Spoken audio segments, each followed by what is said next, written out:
فاعبد الله مخلصا له الدين. ألا لله الدين الخالص.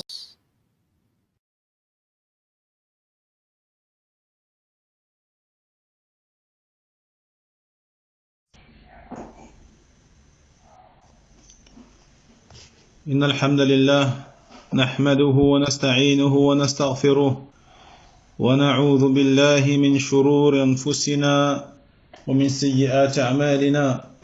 من يهده الله فلا مضل له ومن يضلل فلا هادي له، وأشهد أن لا إله إلا الله وحده لا شريك له، وأشهد أن محمدا عبده ورسوله صلى الله عليه وعلى آله وصحبه وسلم. يا أيها الذين آمنوا اتقوا الله حق تقاته ولا تموتن إلا وأنتم مسلمون. يا أيها الناس اتقوا ربكم الذي خلقكم من نفس واحدة وخلق منها زوجها وبث منهما رجالا كثيرا ونساء، واتقوا الله الذي تساءلون به والأرحام إن الله كان عليكم رقيبا. يا أيها الذين آمنوا اتقوا الله وقولوا قولا سديدا يصلح لكم أعمالكم ويغفر لكم ذنوبكم، ومن يطع الله ورسوله فقد فاز فوزا عظيما. أما بعد، فإن أصدق الحديث كتاب الله، وخير الهدي هدي محمد بن عبد الله، وشر الأمور محدثاتها، وكل محدثة بدعة، وكل بدعة ضلالة، وكل ضلالة في النار. ثم أما بعد، إخوتي في الله وأخواتي، السلام عليكم ورحمة الله وبركاته. فبحمد الله عز وجل ما زلنا نقرأ كتاب التمهيد لشرح كتاب التوحيد الذي هو حق الله على العبيد لمعالي الشيخ صالح ابن عبد العزيز آل الشيخ حفظه الله تعالى ورعاه. فما زلنا في باب الدعاء إلى شهادة أن لا إله إلا الله. فقال المؤلف رحمه الله تعالى في هذا الباب: ولهما أي للبخاري ومسلم عن سهل بن سعد رضي الله عنه أن رسول الله صلى الله عليه وسلم قال: يوم خيبر: لأعطين الراية غدا رجلا يحب الله ورسوله ويحبه الله ورسوله، يفتح الله على يديه، فبات الناس يدوكون ليلتهم أيهم يعطاها، فلما أصبحوا غدوا على رسول الله صلى الله عليه وسلم كلهم يرجو أن يعطاها، فقال: أين علي بن أبي طالب؟ فقيل: هو يشتكي عينيه، فأرسلوا إليه فأتي به، فبصق في عينيه ودعا له، فبرأ كأن لم يكن به وجع، فأعطاه الراية، فقال: انفذ على رسلك حتى تنزل بساحتهم، ثم ادعوهم إلى الإسلام، واخبرهم بما يجب عليهم من حق الله تعالى فيه، فوالله بأن يهدي الله بك رجلا واحدا خير لك من حمر النعم يدوكون أي يخوضون. طيب, donc on poursuit bi'idhnillahi azza wa jal notre explication du livre Kitab al-Tawhid du noble cheikh Salih ibn Abdel Aziz al-Sheikh hafidhahullah ta'ala, et nous sommes toujours dans le chapitre intitulé l'appel à l'attestation La ilaha illallah. فقال المؤلف رحمه الله تعالى: من مسائل هذا الباب المسألة 15 النهي عن كرائم الأموال، وقبلها 14 كشف العالم الشبهة عن المتعلم. فقال الشيخ العثيمين رحمه الله تعالى: المراد بشبهة هنا شبهة العلم، أن يكون عنده جهل، فتؤخذ من قوله إن الله افترض عليهم صدقة تؤخذ من أغنيائهم فترد على فقرائهم فبين أن هذه الصدقة تؤخذ من الأغنياء وأن مصرفها الفقراء. Donc, parmi les points essentiels à retenir de ce chapitre-là, nous étions arrivés au 14e. Donc, il dit le 14e point essentiel, Kashful alimi shubha, le fait que le savant, se doit de supprimer al-shubha. Ici, al-shubha, c'est l'ignorance. Al-shubha ici, c'est l'ignorance. Donc le alim, sa tâche, sa fonction, est justement doter cet état d'ignorance-là de celui qui apprend, de l'étudiant et celui qui apprend de manière générale la religion d'Allah tabarak wa ta'ala. Tayyib. Ceci est tiré de la parole de Nabi sallallahu alayhi wa sallam qui a dit à Mu'adh ibn Jabal radiyallahu anhu lorsqu'il a envoyé au Yémen, il a dit certes Allah jalla wa ala leur a imposé une sadaqa, une aumône. Voyez? Donc là ici on parle de la zakat, cette zakat qui est prise des riches parmi eux et qui est reversée aux pauvres parmi eux. Donc ici le prophète sallallahu alayhi wa sallam, il a exposé que cette sadaqa, cette aumône-là, elle est puisée, elle est prise des riches et que les ayants droit de cette sadaqa sont les pauvres. Donc il a ici détaillé qui sont ceux qui doivent verser la zakat, ce sont les riches, et qui sont les ayants droit de cette zakat-là, ce sont les pauvres. Naam.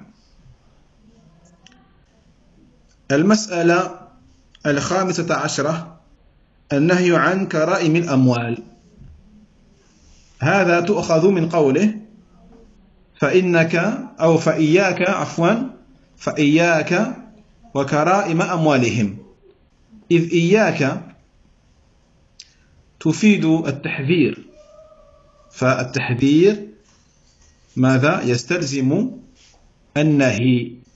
15e point essentiel, il dit l'auteur, rahimahullah, l'interdiction de leurs biens les plus précieux.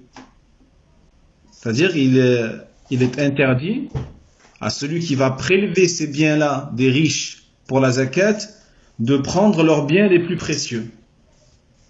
Et ceci est tiré de la parole du prophète, alayhi salatu wassalam, qui a dit, et prends garde à leurs biens précieux. À leurs biens précieux. Donc ici, iyaka, le terme iyaka, c'est une mise en garde. C'est une expression, c'est un mot qui indique la mise en garde. Iyaka. Iyaka kada wa kada.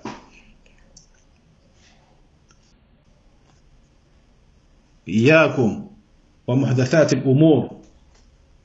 Attention aux choses inventées, innovées. Iyakum. Ici, donc, la mise en garde, elle exprime et elle implique l'interdiction.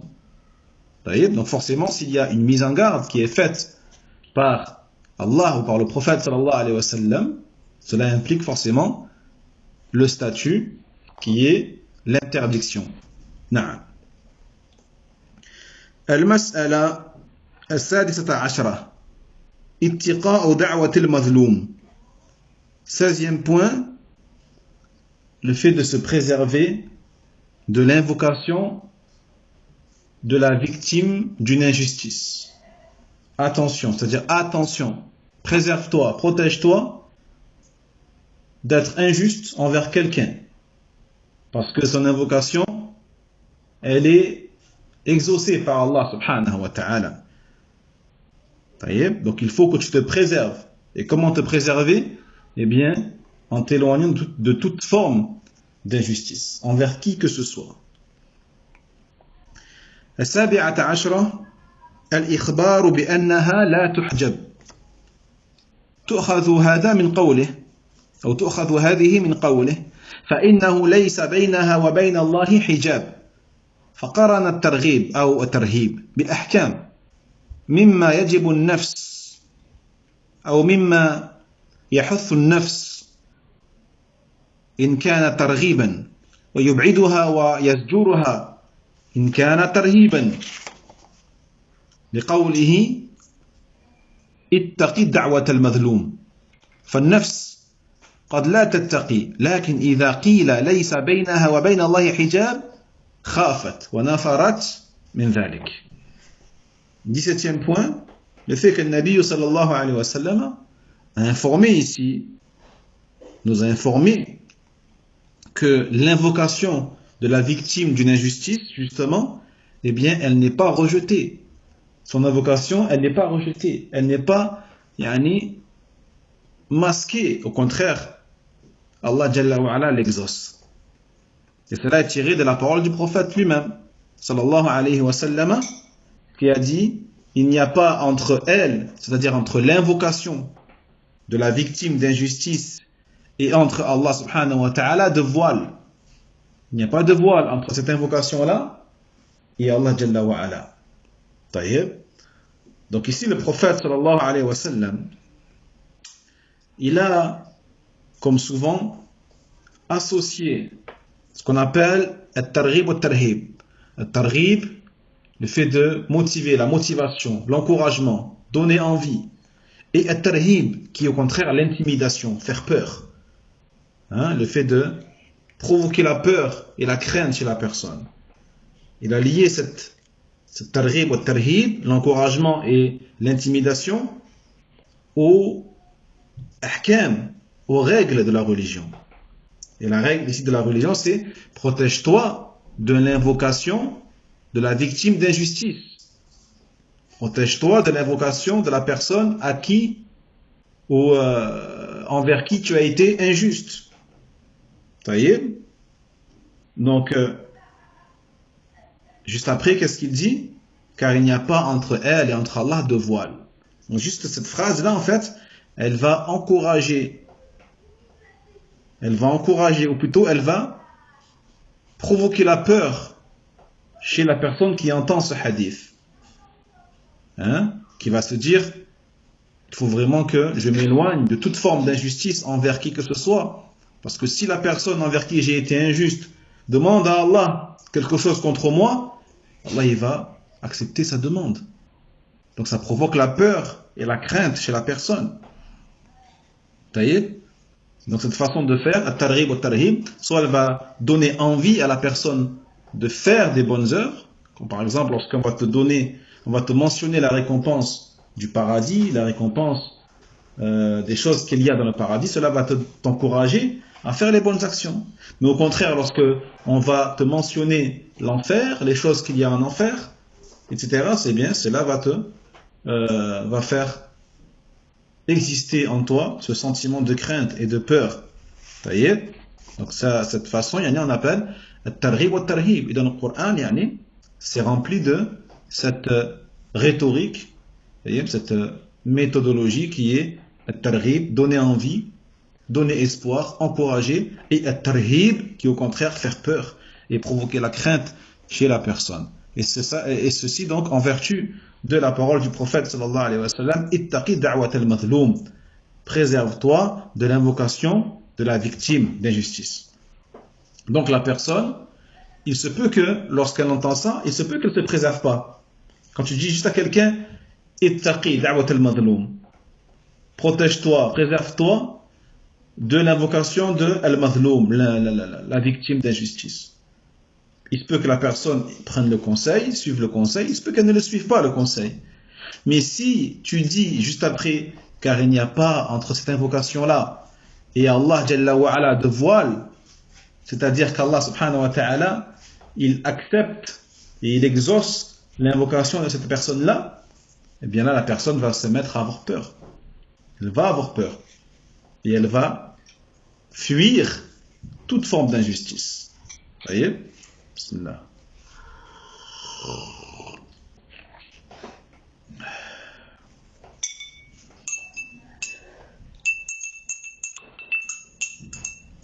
Non.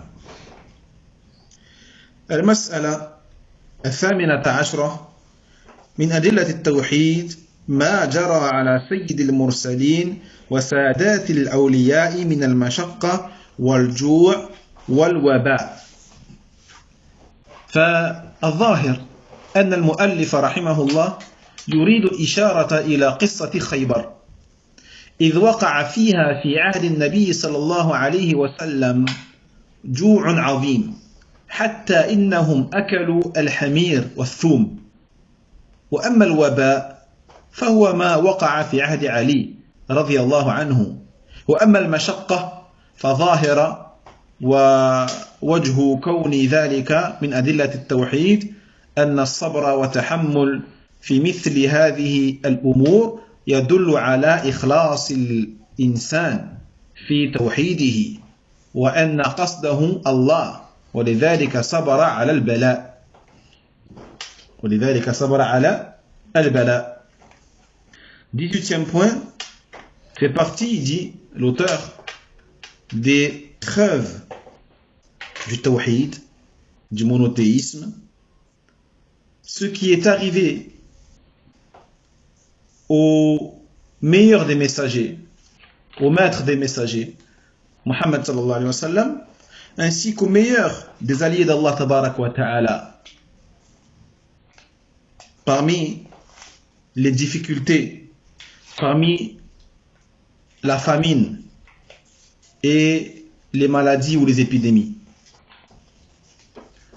Donc, il dit le Cheikh Al-Uthaymin, rahimahullah ta'ala, ce qui est apparent ici, c'est que l'auteur, rahimahullah, il veut nous indiquer, ou il veut faire allusion à l'histoire de Khaybar, quand les musulmans, donc, sont partis à Khaybar pour conquérir cette ville et appeler les gens à l'islam. Donc cette bataille-là s'est déroulée la 7e année de l'Hégire. Et donc, durant ces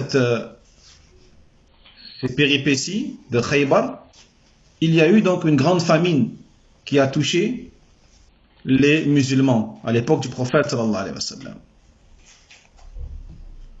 Donc c'est pour ça qu'il dit que ce qui est arrivé au meilleur des messagers, au meilleur des alliés d'Allah, Jalla wa ala, parmi les difficultés et la famine. Donc la famine en question ici, c'est celle qui a touché les musulmans lors de cette péripétie. Jusqu'à ce que les musulmans, ils avaient tellement faim qu'ils ont mangé la viande d'âne. La viande d'âne, alors qu'à la base, c'est interdit de manger la viande des ânes. Ça y est. Ainsi que l'ail. Donc ils avaient tellement rien à manger, ils mangeaient également l'ail. Quant à al-waba, les épidémies ou l'épidémie, c'est celle qui a frappé les musulmans à l'époque de Ali, à l'époque du califat de Ali, radiyallahu anhu. Quant aux difficultés, eh bien, elles sont claires ici. Toutes les difficultés, sous toutes ces formes, qui peuvent toucher ou qui ont touché les croyants. Non. Donc pourquoi il dit l'auteur que les difficultés, la famine, les épidémies font partie des preuves du tawhid, font partie des preuves du monothéisme de la personne? Qu'est-ce que ça veut dire? Eh bien, ça veut dire que la patience, la résistance de la personne pendant ces événements-là, pendant les maladies, pendant la famine, pendant les difficultés, sont des preuves de la sincérité de la personne, de la sincérité absolue de la personne dans leur monothéisme, et que leur intention n'est autre chose que Allah subhanahu wa ta'ala. C'est-à-dire que malgré les difficultés, eh bien ces gens-là ont résisté et ont patienté. Pourquoi? Parce que leur intention était de satisfaire Allah subhanahu wa ta'ala. C'est pour cela qu'ils ont patienté face aux malheurs et aux épreuves. Ce n'est que par la cause de leur sincérité, leur ikhlas. Naam.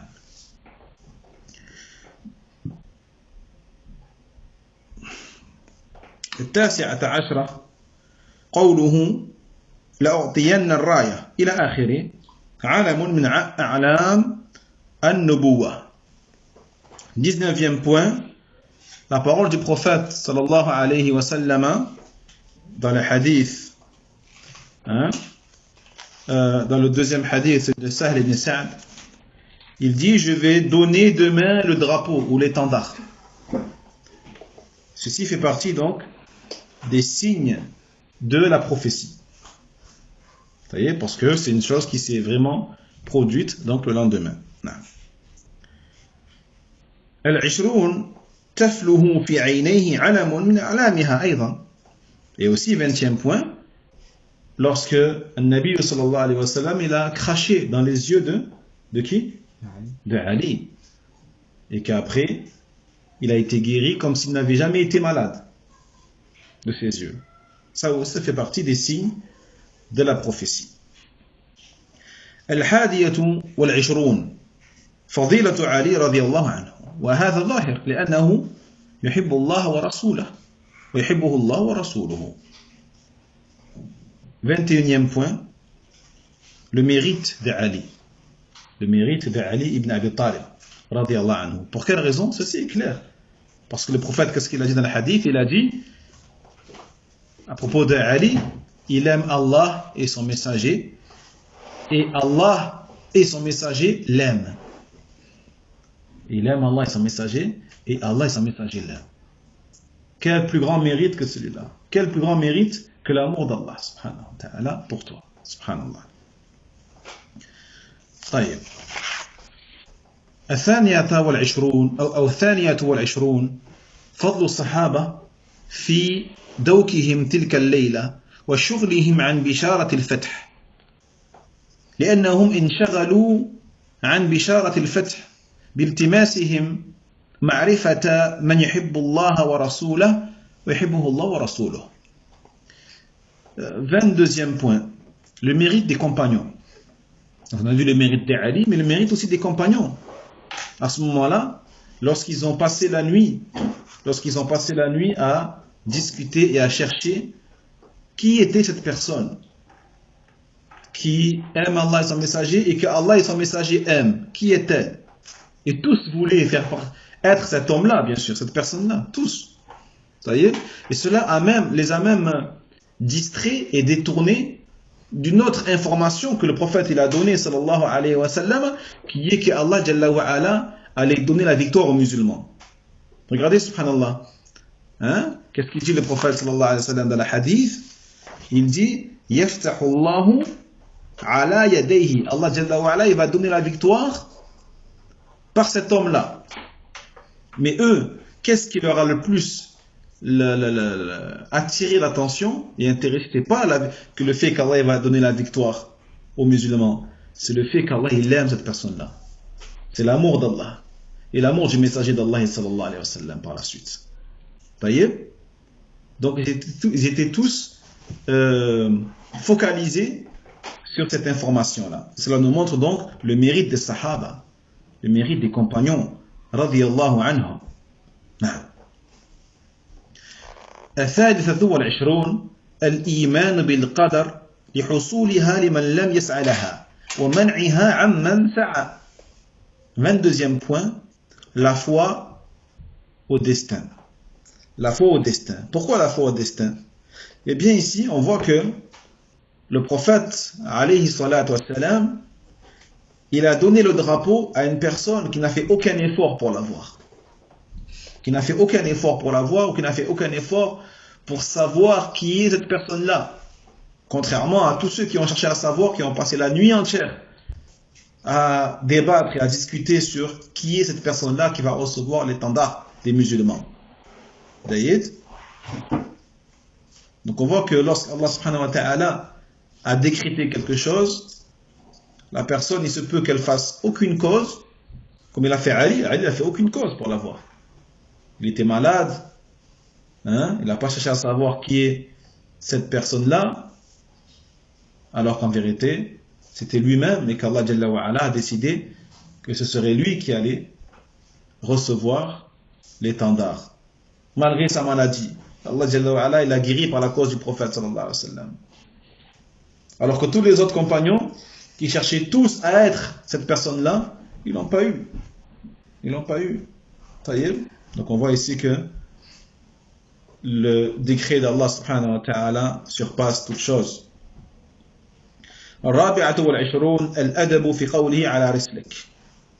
24e point, يعني le comportement à adopter lorsque le prophète sallallahu alayhi wa sallam il dit à Ali radiyallahu anhu unfud ala rislik. Unfud ala rislik, c'est-à-dire avance doucement, avance avec prudence. Ça fait partie aussi des comportements du musulman, la prudence, le fait d'avancer de manière progressive et prudemment. الخامسة والعشرون الدعوة إلى الإسلام قبل القتال. 25e point, le fait qu'un gouvernement musulman, donc qui est dirigé par un dirigeant musulman, appelle à l'islam. Il doit appeler à l'islam avant de partir au combat. Avant de partir au combat, ils appellent à l'islam. Ça y est, comme l'a fait ici Ali, ou comme l'a ordonné le prophète alayhi salatu wassalam à Ali ibn Abi Talib. السادسة والعشرون أنه مشروع لمن دعوا قبل ذلك وقتلوا. Et 26e point, il est légiféré également d'appeler à l'islam même des gens qu'on a déjà appelés à l'islam. Parce qu'en fait, le peuple vers qui il a été envoyé, c'était donc les juifs ici, avaient déjà été appelés à l'islam. Ils avaient déjà été appelés à l'islam et ils avaient déjà été combattus. Mais malgré ça, le prophète il a dit à Ali, appelle-les à l'islam. D'accord? Il se peut que, même s'ils ont refusé la première fois, cette fois ils vont accepter, Inch'Allah. طيب. السابعة والعشرون الدعوة بالحكمة لقوله أخبرهم بما يجب عليهم. لأن من الحكمة أن تتم الدعوة وذلك بأن تأمره بالإسلام أولا ثم تخبره بما يجب عليه من حق الله ولا يكفي أن تأمره بالإسلام لأنه قد يطبق هذا الإسلام الذي أمرته به وقد لا يطبقه بل لا بد من تعاهده حتى لا يرجع إلى الكفر. نعم. 27e point, l'appel à Allah doit se faire avec sagesse, la sagesse. En vertu de la parole du prophète sallallahu alayhi wa sallam, informe-leur de ce qui leur est obligatoire. Informe-leur de ce qui leur est obligatoire. Donc ici, la sagesse, c'est quoi? La sagesse dans la da'wah, dans la méthodologie, c'est-à-dire pour que l'appel à Allah subhanahu wa ta'ala soit complet. Donc il doit appeler à l'islam bien sûr en premier, mais tu dois par la suite leur communiquer ce qui leur est obligatoire du droit d'Allah subhanahu wa ta'ala. Car il ne suffit pas que tu les appelles à l'islam, c'est pas suffisant. Il faut que tu les appelles à l'islam, mais que par la suite tu leur dises leurs obligations. Quelles sont leurs obligations? Qu'est-ce qu'Allah leur a imposé et qu'est-ce qu'Allah leur a interdit? Parce qu'il se peut que la personne, quand tu l'appelles à l'islam, il se peut qu'elle applique l'islam de manière correcte, l'islam que tu l'as ordonné de suivre, mais il se peut qu'il ne l'applique pas.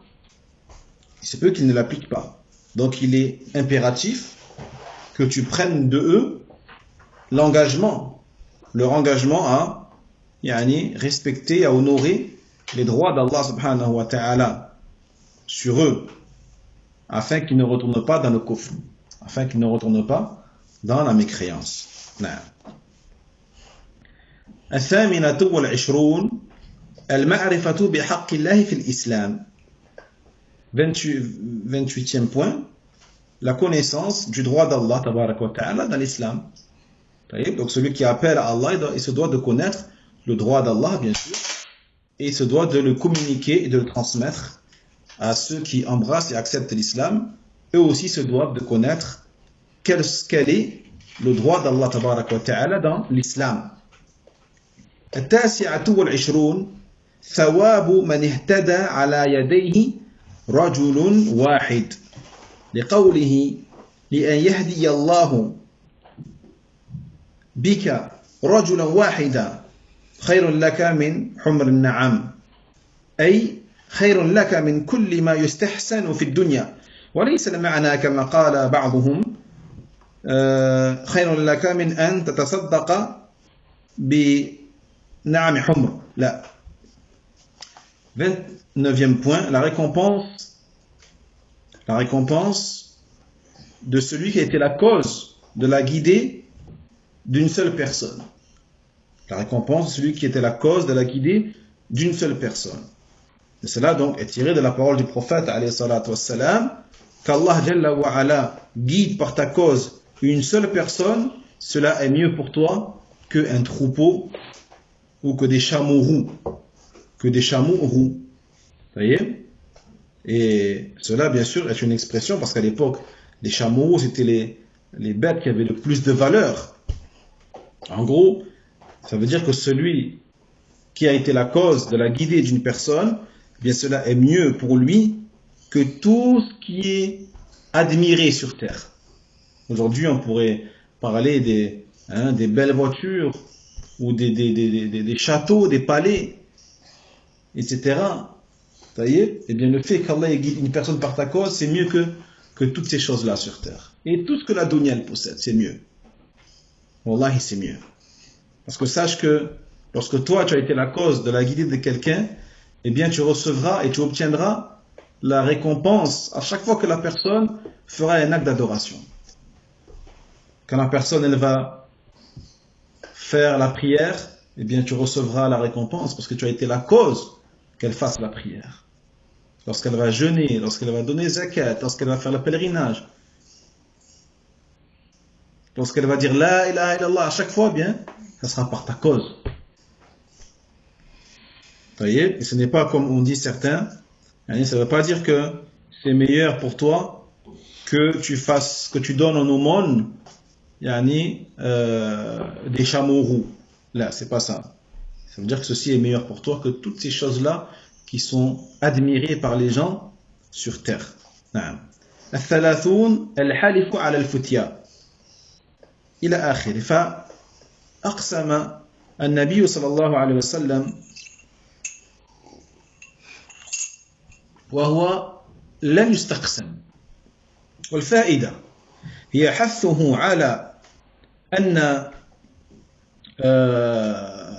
أن يهدي الله به والتوكيل عليه ولكن لا ينبغي الحلف على الفتيا إلا لمصلحة وفائدة لأنه قد يفهم السامع أن المفتي لم يحلف إلا لشك عنده. طيب 30e point, dernier point, le fait de jurer lorsque on émet une réponse scientifique religieuse, lorsqu'on émet une fatwa, lorsqu'on va donner un éclaircissement sur un point religieux. En arabe on dit futia ou fatwa. D'accord? Donc il dit ici le fait de jurer, comme il a fait le prophète sallallahu alayhi wa sallam, lorsqu'il a dit par Allah, Wallahi, par Allah, il a juré qu'Allah guide par ta cause une seule personne est mieux pour toi que des chameaux roux. D'accord? Donc, on voit ici qu'il est permis de jurer lorsque tu vas donner une information religieuse. Alors que le prophète, alayhi salatu wassalam, on ne lui a pas demandé de jurer, c'est lui qui a juré de lui-même. Donc, c'est quoi la faïda? C'est quoi l'intérêt de jurer lorsque tu donnes une information religieuse ou une fatwa?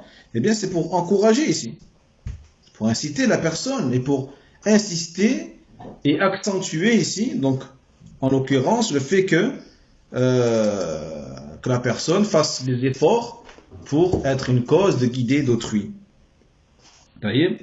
Mais il dit le cheikh Al-Uthaymin qu'il convient de jurer lorsqu'il y a un intérêt à le faire, bien sûr. Lorsqu'il y a un certain intérêt à le faire et un avantage. Il ne faut pas le faire systématiquement. Pourquoi? Parce que si tu le fais systématiquement, il se peut que la personne à qui tu vas donner ta réponse ou ton information, eh bien, elle croit que si tu jures, c'est parce que tu doutes. Tu n'es pas sûr de toi. Donc tu vas jurer pour convaincre la personne parce que tu n'es pas sûr. Non. Il ne faut pas le faire systématiquement, il faut le faire que s'il y a un avantage ou un intérêt à le faire. الإمام أحمد أحيانا يقول في إجابته إي والله وقد أمر الله رسوله صلى الله عليه وسلم بالحلف في ثلاثة مواضع من القرآن في قوله ويستنبئونك أحق هو قل إي وربي إنه لحق سورة يونس وفي قوله زعم الذين كفروا أن لن يبعثوا قل بلى وربي لتبعثن وفي قوله تعالى وقال الذين كفروا لا تأتينا الساعة قل بلى وربي لتأتينكم فإذا كان في القسم مصلحة ابتداء أو جوابا للسؤال جاز وربما يكون مطلوبا. L'imam Ahmed rahimahullah ta'ala, des fois il disait, en répondant donc à des questions religieuses, il disait I wallahi, oui par Allah, donc il jurait. Il faut savoir aussi qu'Allah subhanahu wa ta'ala, il a ordonné à son messager sallallahu alayhi wa sallam de jurer dans trois endroits dans le Coran. Premier verset de la sourate Yunus, verset 53. Dans le sens rapproché, il dit Allah Jalla wa Ala, et il t'interroge, est-ce que c'est la vérité, est-ce que c'est une vérité ou pas? C'est-à-dire, ce avec quoi tu es venu, quand tu parles de l'au-delà, quand tu parles de la résurrection, etc., est-ce que c'est la vérité ou pas? Qu'est-ce qu'il lui dit Allah au prophète sallallahu alayhi wa sallam? Il lui dit Qul, dis, I wa rabbi, innahu lahaq. Allah il lui dit, dis, Ya Muhammad, oui, par mon Seigneur. Donc par mon Seigneur, c'est quoi ici? C'est un serment. Allah il ordonne de jurer. Oui, par mon Seigneur, c'est certes la vérité. C'est certes la vérité. Donc là, il y avait un intérêt clair à jurer ici. Voyez? Deuxième verset, dans le sens rapproché, ceux qui ont mécru prétendent qu'ils ne seront pas ressuscités. Allah, qu'est-ce qu'il dit? Qul, dis, bala wa rabbi.